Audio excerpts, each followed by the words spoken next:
Magandang araw po muli mga kaibigan at welcome po muli dito sa Huntahan ng Bayan TV. Pag-usapan po natin itong naging pahayag ni Bongbong Marcos doon sa kanyang SONA tungkol doon sa preparasyon at mga nagawa para sa flood control, na ayon po sa kanya ay nasa 5,500 na ang natapos at meron pang mga sumusunod na ginagawa na makatutulong ng malaki sa mamamayang Pilipino. Ito po yan. Ito po ang kanyang naging pahayag sa SONA. Ngayon, sa pagpihit ng panahon, ang hagupit ng La Nina at mga matinding pag-ulan naman ang ating pinapantayan at pinaghahandaan. Mahigit 5,500 flood control project ang natapos na at marami pang iba ang kasalukuyang ginagawa sa buong bansa. So yan po yung naging pahayag. Ayon sa kanya, 5,500 ang flood control na natapos na at marami pang ginagawa. Anyway, bago po tayo magpatuloy, paki-subscribe na lang po at paki-like and paki-share na rin po. And then paki-comment na rin po kung mayroon kayong gustong i-comment. Ito po ay isang napakalaking bagay para sa Pilipinas at sa mga Pilipino kung ito ay talagang nagawa. At sa kalagayan po natin na halos taon-taon sinasalanta tayo ng pagbaha, ng kalamidad, mga bagyong pumapasok sa Pilipinas na halos idapa ang ekonomiya, hindi lang sa agrikultura. At ito po ay talagang pinalakpakan ng mga bisita, congressman, senador sa Senado. Pero ito pong lahat ay na uwi sa wala at langit na po ang humusga na ito ay isang malaking kasinungalingan. Masakit man pong sabihin ang totoo, pero yan po ang nangyari. Noon pong July 2022, 2024 niya ito ipinahayag sa kanyang SONA. Noon pong araw ng Miyerkules, July 23, 2024, binaha po ang buong Metro Manila at halos nagdulot ng napakalaking perwisyo. So sa madalit sabi po, yung sinasabi niyang flood control ay walang umepekto o walang naging epekto doon sa bagyong Karina, na kung tutuusin ay hindi pa nanglandfall sa Pilipinas. So ang ulan po ay galing lang kay Karina sa pagtulak ng habagat. So sa madalit sabi, yung sinasabi niyang flood control ay isa lang malaking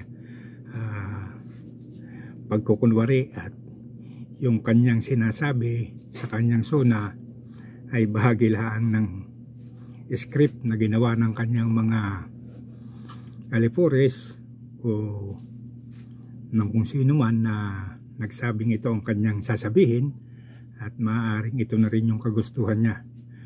At kung atin pong mga matatandaan, ang problema, bago po nag-SONA, nag-anunsyo na po ang Pag-asa at may isang post din si Mr. Jason Sa na may malakas na bagyong papasok sa Pilipinas.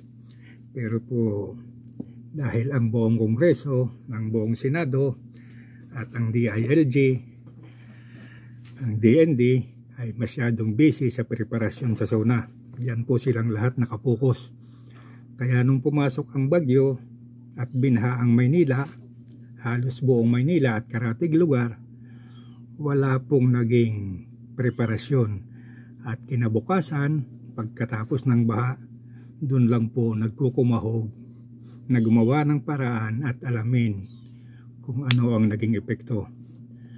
So ito po ay isang napakalaking kasiraan sa Administrasyong Marcos. Ang 5,500 pong flood control ay umaabot sa mahigit 200 billion pesos na gastos. At dahil nga yung 5,500 ay walang nangyari, so mangangailangan na naman ng bagong pondo. At dun sa mga interview ng Pangulo, ang dinadahilan niya, yung flood control daw, nabanggaan ng barko at nasira. Pero nun pong ating hanapin kung kailan yan po ay buwan pa ng June 17 o 18 ba. At hindi po naisipang i-repair kasi nga nakatutok na silang lahat dun sa preparasyon ng ipagmamalaki sa SONA. So yan po yung nangyari. At dahil nga doon sa SONA ay binabanggit niya yan, talagang pinapalakpakan siya. Ang masakit nga, ito na, lumabas na ang totoo. At ito po ay isang hindi magandang biro. Kung mayroon talagang project na flood control na ginawa, hindi po malaman kung saan, at parang hindi naman na anunsyo o hindi naman na sa publiko kung saan ginagawa at kung sino-sino ang mga kontraktor na nabigyan ng pagkakataong gumawa ng mga ganitong proyekto. At ang isa pa pong nakakatakot dito sa ngayon, dahil nga yung pondo ay naubos na, nag-announce na po yung bagong Department of Finance Secretary na si Ralph Recto na pwede na tayong mangutang muli sa ibang bansa at may ready raw na 500 million at ang kailangan na lang ay iproseso.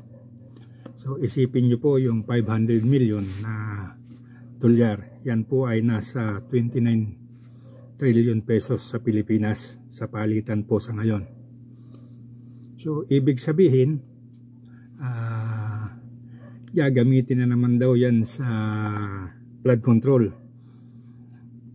Ang nakakapagtaka lang, yung mga flood control na sinasabing nagawa, hindi wala man lang yatang na-audit o na-accept yung mga government agencies na humahawak dyan. So yung pagsisinungaling ni Marcos, mismong tadhana na ang kumikilos para sa kanya at nagsasabi ng katotohanan. So kahit po kasi bali-balik na rin ang pangyayari, hindi maitatanggi at naging parang bata ngayon si PBM na hindi malaman kung paano magrarason, kung anong gagawin, kung ano ang pinuntahanan ng kanyang 5,500 na flood control project. So dyan pa lang po makikita na natin kung anong klase ng pamunuan meron. Pagkatapos po nung bagyo, saka pa lang sila nagpe-prepara at naghahanda para tulungan o sagipin yung mga naapektuhan ng baha.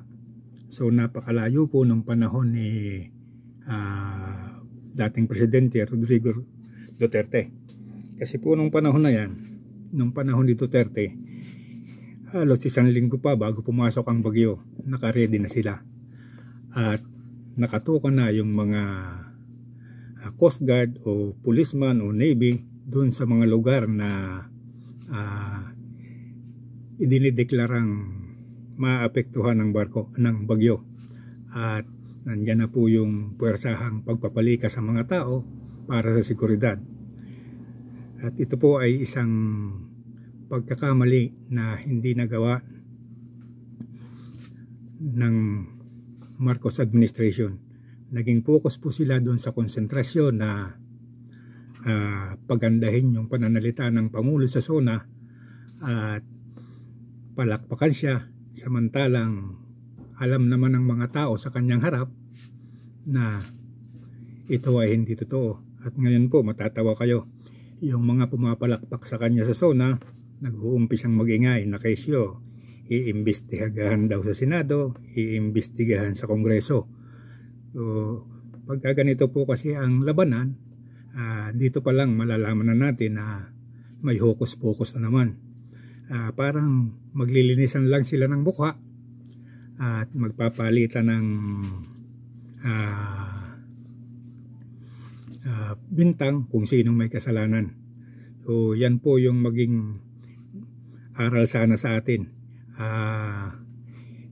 Napakabagal po kasi ng response ng ating presidente sa problema ng bansa, pero mapupunan nyo kapag ang proyekto niya ay tungkol dun sa mga konsyerto, tungkol dun sa mga kasayahan, ang bilis-bilis po nilang mag-organize at ang bilis-bilis nilang palabas ng pondo. Pero dito po sa Binagyo, kailangan pa raw ng request, kailangan pa ng budget mula sa DBM. Kumbaga, wala ba talagang command na habang pinag-uusapan yung budget ay may gumagalaw na? So, kailangan pa ng masusiraw inspection, kailangan pa ng mga priority areas ang administrasyon para yon ang unahin. So para pong mamimili muna sila kung sino ang mamamatay na, yun ang unahin. So kung tutuusin po, para tayong mga tao sa posporo na kapag hindi kiniskis ay hindi talaga lilingas. So tingnan po natin kung ano pa ang magiging resulta nito at kung ano pa ang gagawin itong nagsasabing iimbestigahan at hahanapin ang mga salarin at hahanapin kung sino ang gumawa o nagpagawa o kumuha ng budget para sa mga proyekto ng 5,500 na flood control na pinagtawanan lang ni Karina. So yan po yung isang napakagandang bagay na nagawa kuno ng presidente na nauwi sa pulbos, nauwi sa wala at muli magsisimula dahil mayroon silang uutangin na $500 million para sa panibagong budget. So at yan po ay panibagong pasanin naman ng mga Pinoy. So sana po matuto na tayong mag-isip mula po sa presidente at dun sa mga pumapalakpak niyang mga alipores at doon sa mga maiingay na congressman at senador. Mukhang tagilid tayo. So hanggang dito na lamang po muli at maraming salamat po.